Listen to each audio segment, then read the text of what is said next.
We are back for episode 4 for the royal proposal. Okay, so this whole episode, the entire episode just consists pretty much of Lydia and Zac's proposal. I almost forgot his name. So we open right up and we're going back and forth from Lydia being with Barry, which is a ruse. So Lydia being with Barry, she thinks she's going on a little daddy-daughter date, and we're going back and forth to Zac setting up the proposal. Right when we start, Lydia does think that she's going on a daddy-daughter dinner with Barry, but he is really going to take her to the cabin for Zac's proposal. She currently thinks Zac is in Colorado, but he's actually here in Georgia. Now, I do think that she was definitely surprised because Lydia is very gullible. Yes, I have something to interject as well. I did watch her Instagram reel, a story time about this. Yeah, see, I couldn't take it. Yeah, he called her up, was crying, was saying, I'm going to miss you so much when you move to Colorado after... Barry, yeah. Yes, Barry. After they get married, can we spend some time together before that happens? So she was fully convinced that this daddy-daughter day was truly a daddy-daughter day. She actually asked her producers if they could not film that day, but they were like, no, we want to film you getting ready. So she called her dad and was like, Dad, I really don't want to film this. And he said, okay, let me talk to them. And the agreement they came to was that they would just film the getting ready and in the car. Okay. So that's how she was mic'd. Okay. Yeah, I did also see that. They explained that on Ginger and Jeremy's podcast as well.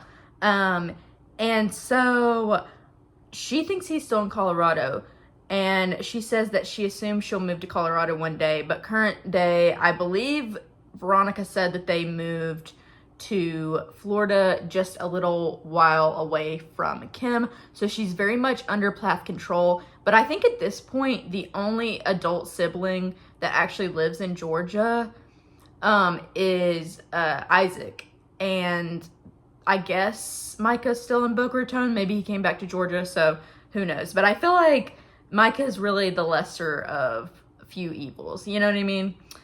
So then we skip to Zac. He joins the family at the cabin. It's currently just Micah, Ethan, and their girlfriends with Kim. He's meeting Micah actually for the first time. Micah does give a pretty kind greeting at first. So then Zac tells the family his plan. Micah and Veronica are talking to the side. Veronica says he gives substitute teacher vibes. No one but Kim is even paying attention while Zac gives the plan.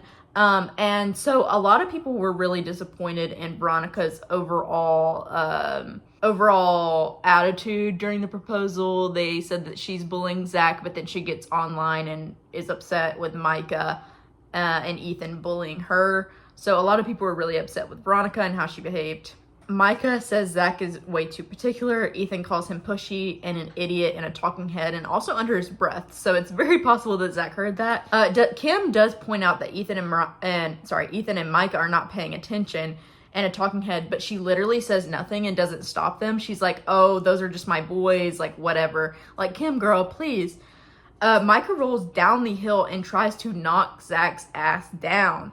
And Kim, again, just laughs and doesn't say anything. But I guess, I mean, these are adults. She can't, like, get onto them or anything.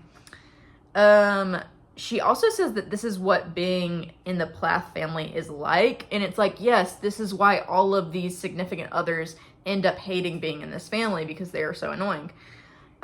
Ethan says his two issues are the time frame and that they don't know each other. Girl, your issue is that you think he's gay, but whatever. So then Ethan tries to start a fire. Kim barely tries to stop him, even though it's literally her property and there's all this brush there, and he could literally burn down her shit. She has like 2 different properties on this land. Like, girl, protect your properties. Like, you're already complaining that you don't have funds. Like, come on now. So Tegan says Ethan meant nothing by the fire, but it's like, girl, like Miss Switzerland, whatever. You were talking in the last episode about how Veronica should just accept what Lydia wants and not judge her, but then your man is over here actively trying to ruin the proposal. Zac says he doesn't know why they're doing this. I think the boys actually want Zac to push back on them and to show some strength, but also so they can like kind of escalate things. So I think it's actually good he didn't stand up too hard to them, because I do think that Ethan would have escalated that physically. Lydia doesn't like that kind of thing. If, Zac got it to a point that it escalated physically to Ethan, I think that she would be really upset and it would just make things worse. So I think he was going about it in the right way. Then Ethan starts another fire in the exact place that Zac wants to propose. So Zac does tell him to put it out. He comes up and he's taller than Ethan, and he just says, like, put it out,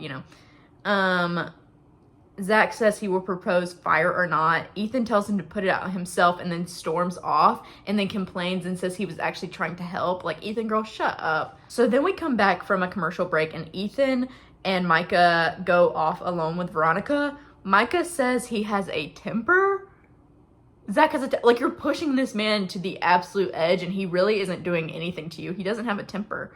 Veronica, Micah, and Ethan all are bitching about how he's bossy and has a temper. They say they all want him they say they all want to frazzle him more just to test him. Which, I mean, if you want to test the man, I feel like you should have made plans with him to test him before the proposal. Because it's kind of like, I get that it's not like a legal thing when you propose, but it's like kind of too late at this point, guys. Isaac, Kaylin, Mercy, and the Wyse family's premarital counselors and then the roommate Mariah arrive, which I'm glad that he wasn't alone for the entire time with the whole Plath family, quite honestly, because it was getting kind of awkward. Ethan suggests they need to question him. Veronica claims Zac says he was open to a meet and greet after. She specifically says meet and greet. Obviously, he didn't, like, she made it seem like he said meet and greet. He obviously was like, hey, I can talk to Ethan and Micah and answer any of their questions after. And they were making it into a whole big thing. Mariah Plath is MIA, and we see her at a restaurant with wine. She's nervous to see Micah and Veronica for the first time in months. Neither have spoken to her since the letter, actually.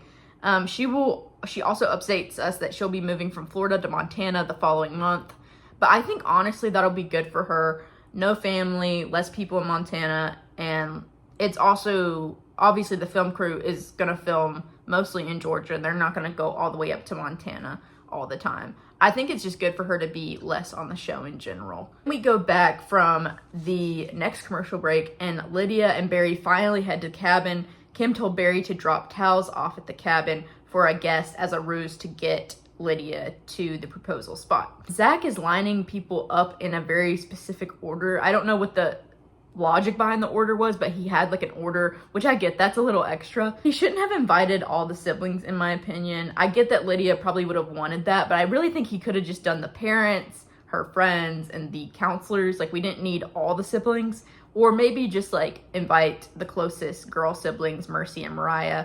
But it's just really unnecessary. Veronica takes off her sweats and is in a cheap sequin clubbing dress. She specifically asked Zac what to wear, and he said church clothes. And then she said that she wasn't going to listen to a man. But it's like, girl, you asked him what to wear. What do you mean? It was giving Hannah Montana funeral. Hannah Montana funeral, oh my god. And then we have a talking head with Mercy, and she's kind of being, at least I'm saying Mercy. It could have been Amber or whoever. I don't know which child is which once we get down to the three youngest. But whichever girl, I think it was like the oldest of the young girls, said that no one cares what Veronica wears, and she basically was just doing that for attention and didn't get any. Then Lydia is 5 minutes out. It's going down to the wire. Mariah, the roommate, has to pee. Then Micah, Isaac, Mercy, and a bunch of other people want to too, and it's obvious that Zac is very nervous, and it's just very awkward. And it's obvious that they don't have to pee. They're just trying to piss Zac off. So then Lydia finally pulls up and sees Micah's truck immediately. She sees everyone lined up with Zac and is crying. She goes down the line and hugs every single person. Zac's smile while watching her do this was truly really sweet. Then she gets down to the proposal spot, and instead of kissing her, he twirls her. He says that she's the love of his life and that he's so blessed. He did keep it very short. And then Ethan says under his breath, please say no. And then we cut to a commercial break. So even though Ethan wanted her to say no, she says yes, obviously. And Ethan storms away from the scene. Lydia is very pleased with the proposal. She was seemingly surprised. Producers put Kim and Barry on a talking head at the proposal site together, and it's so awkward.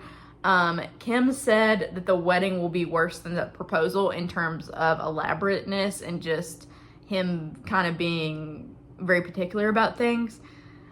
Lydia hugs Ethan and she thanks him for coming even though it was hard. She truly is really understanding and gentle and kind with Ethan even when he's not the same to her, which is really sweet. Then Mariah leaves to avoid conflict because she doesn't want to ruin Lydia's day, but she doesn't say goodbye to anybody. To be honest, I think that was the right thing to do because I'm sure nobody even noticed she was gone. No offense. And then also, I think that if she would have stayed, Veronica might have started something with her, and it really would have put a damper on things. You know, there's already drama. We don't need Mariah and Veronica drama because this has nothing to do with the proposal. Veronica is hiking in her sequin dress in the woods.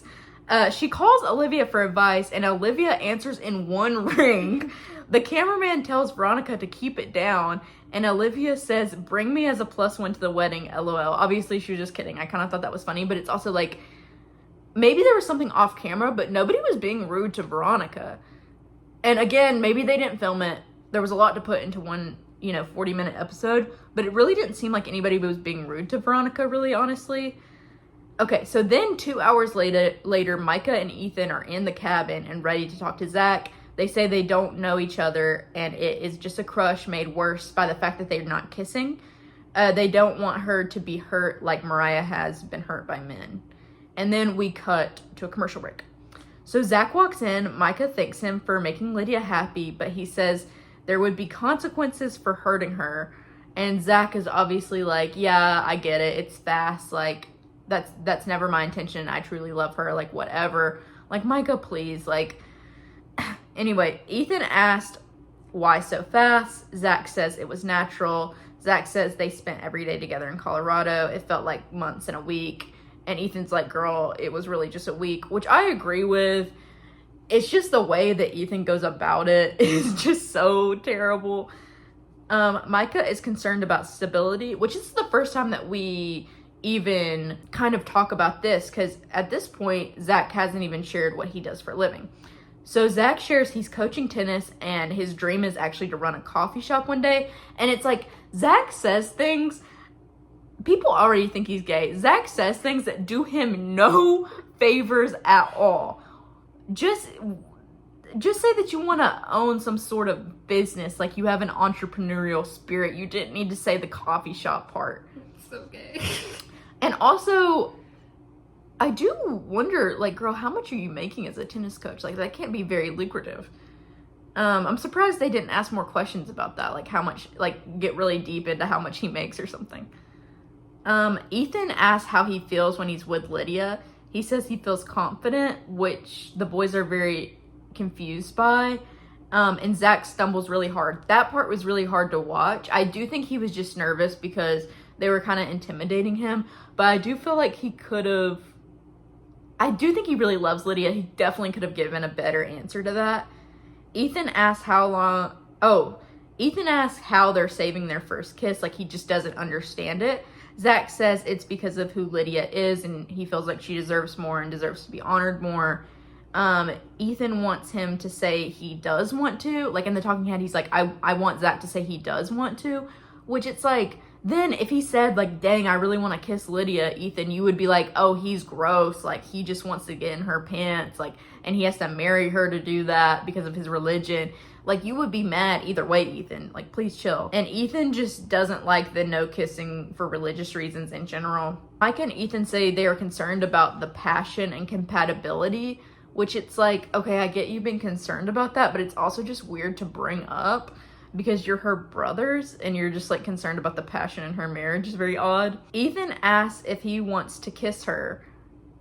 Like, straight up is like, do you want to kiss her? Which is just very odd. And then in a talking head, Ethan says, I've never heard a straight man give up the opportunity to kiss a girl. So basically all of this questioning in the last half of their confrontation is just Ethan trying to ask him if he's gay without asking it. And then he says, I really need to ask you a question. And Zac's like, okay, sure. Like, you've been asking me questions. and Ethan goes with a little smirk, "Are you gay?" And then the episode ends. Diabolical. It was diabolical. And I think, what's your prediction for how Zach's gonna answer that in the next episode? I think he's just gonna like laugh because he's not gonna think that was the question at all. Like, I don't think that Zac knows that Ethan thinks he's gay at this point. Oh, yeah, that's a good point. Mm-hmm. Because at this point, I don't think that they're even a public relationship.